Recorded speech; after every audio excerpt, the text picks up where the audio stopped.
Here I am in the discussion boards for English 103. As you can see, I accessed this by clicking the discussion board link. Pinned discussions include your weekly login, which you will make to your cyber cafe. You don't need to wonder who's in your group, because as soon as you click on this and post something, it will go automatically to your group. I clicked on that weekly login, and I can see down here that in order to post, I simply click Reply and add my content for the week. There's a tutorial right here that explains this weekly login to your cyber cafe. Let's go back to discussion boards.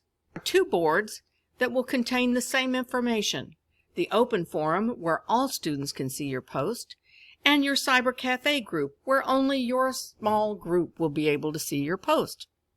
When you introduce yourself to the class, you'll create the content, and you'll copy that content and paste it exactly as you wrote it in this place as well. That way everybody gets to know who you are. You notice that there were lots of locks that are required for the course. That is because only one topic for certain essays are allowed per student. These are the locks.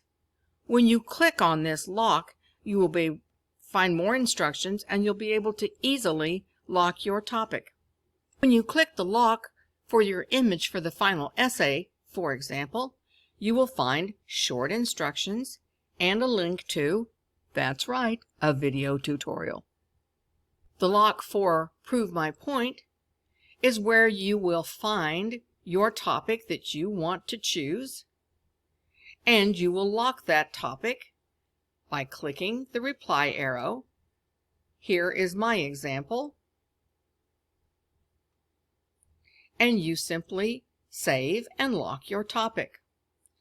Do you have an opportunity to change your mind during the semester? Absolutely.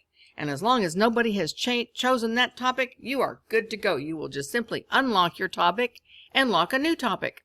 For endangered species, you've been given a list of the species available. You will pick the one that you like, click the reply arrow as always, and lock that topic. Be sure nobody else has already locked your topic. The early bird gets the worm, to sort of use a little metaphor. Throughout the semester, there are a few other discussion boards that are ongoing. You're going to discuss your final topic with your cyber cafe group. There's a little tutorial that explains about discussion boards. You're going to use this wonderful qualitative analysis link to post something fun. And then you will be telling your fellow students about your endangered species. These are all ongoing posts and are located there in the discussions, and they're all pertinent. That concludes this tutorial on how to post in the discussion boards.